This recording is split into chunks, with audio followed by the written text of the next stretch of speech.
Donald Trump provoque un tollé avec ses propos sur le Lesotho. Washington, États-Unis. Une déclaration du président américain Donald Trump a suscité une vive réaction au Lesotho, petit royaume enclavé en Afrique du Sud. Lors d'un discours devant le Congrès, Trump a affirmé que personne ne connaissait ce pays, tout en prétendant que des millions de dollars y étaient envoyés pour promouvoir des initiatives locales. Ces propos, accompagnés des rires sarcastiques du vice-président Mike Pence, ont été perçus comme méprisants par les habitants du Lesotho. Le ministre des Affaires étrangères du Lesotho a exprimé son indignation, rappelant que les deux pays entretenaient des relations cordiales. Le Lesotho est notamment bénéficiaire du plan d'urgence américain pour la lutte contre le sida, en raison de son taux de prévalence du VIH parmi les plus élevés au monde. Cependant, les affirmations de Trump concernant les fonds alloués au pays ont été contestées par des organisations locales, qui n'y avaient reçu de tels financements. Mozambique, un accord pour un dialogue national. Maputo, Mozambique. Le président mozambicain Daniel Chapo a signé un accord en vue d'un dialogue national inclusif, en présence de représentants de la société civile, religieux et de l'opposition. Cet accord vise à rétablir la stabilité politique après des mois de tensions post-électorales. Toutefois, l'opposant venant de Chaumont, qui conteste toujours les résultats de la dernière présidentielle, a refusé de participer à cette initiative. Madagascar, polémique autour d'un projet d'autoroute. Antananarivo, Madagascar. Plus de 100 organisations de la société civile malgache demandent l'arrêt des travaux de l'autoroute reliant Antananarivo à Tamatave. Elles dénoncent des expropriations massives et l'absence de compensation pour les milliers de familles affectées. Transparency International Madagascar souligne le manque de transparence dans la gestion du projet, appelant à une consultation inclusive des communautés concernées. Football, les résultats des huitièmes de finale de la Ligue des Champions. Europe. Les huitièmes de finale aller de la Ligue des Champions ont vu des performances marquantes. Le Bayern Munich s'est imposé 3-0 face à Leverkusen, tandis que le FC Barcelone a battu Benfica 1-0. L'Inter Milan et Liverpool ont également pris l'avantage dans leurs confrontations respectives. Soudan du Sud, tensions persistantes. Juba, Soudan du Sud. L'accord de paix de 2018 reste fragile, avec des combats récents entre l'armée régulière et la milice White Army. Les arrestations de membres éminents de l'opposition ont exacerbé les tensions, suscitant l'inquiétude des chancelleries occidentales. Comores, crise énergétique et pénurie. Moroni, Comores. Les Comores font face à une crise énergétique et à des pénuries d'eau, aggravées par des coupures d'électricité fréquentes. Malgré l'installation de nouveaux groupes électrogènes, la situation reste critique, notamment pendant le Ramadan. Tanzanie, réintroduction de rhinocéros blancs. Tanzanie. 18 rhinocéros blancs ont été transférés d'Afrique du Sud en Tanzanie dans le cadre d'un programme de conservation visant à protéger cette espèce menacée par le braconnage.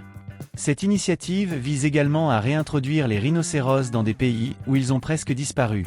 Ces événements illustrent les défis politiques, sociaux et environnementaux auxquels font face plusieurs pays africains, ainsi que les répercussions internationales des déclarations politiques. Journal de l'actualité, jeudi 6 mars 2025. Champions League, les huitièmes de finale en vue. Les matchs retour des huitièmes de finale de la Ligue des Champions se dérouleront mardi et mercredi prochain. Sofiane, du service des sports, nous rappelle que ces rencontres promettent d'être aussi intenses que celles d'il y a 2 ans. Les équipes européennes s'affronteront pour une place en quart de finale, avec des enjeux stratégiques et sportifs majeurs. Maroc, l'esthétique, un secteur porteur pour les femmes d'Afrique de l'Ouest.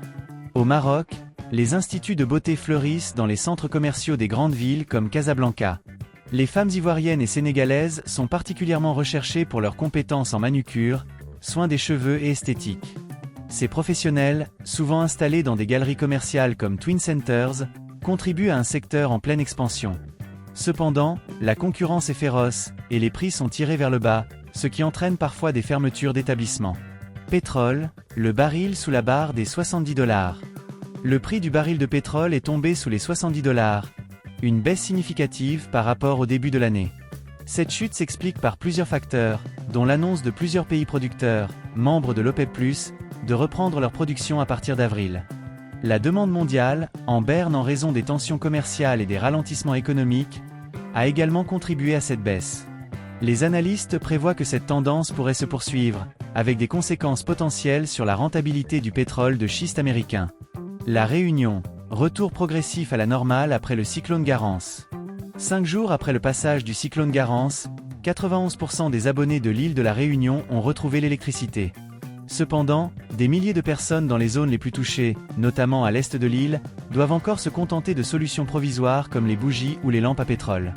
Les réparations définitives prendront du temps, et des renforts humains et matériels sont déployés pour accélérer le processus. Le fret aérien a été intensifié, avec plus de 225 tonnes de matériel acheminé en 3 jours pour répondre aux besoins urgents. Cyclisme, les mondiaux au Rwanda, une première pour l'Afrique.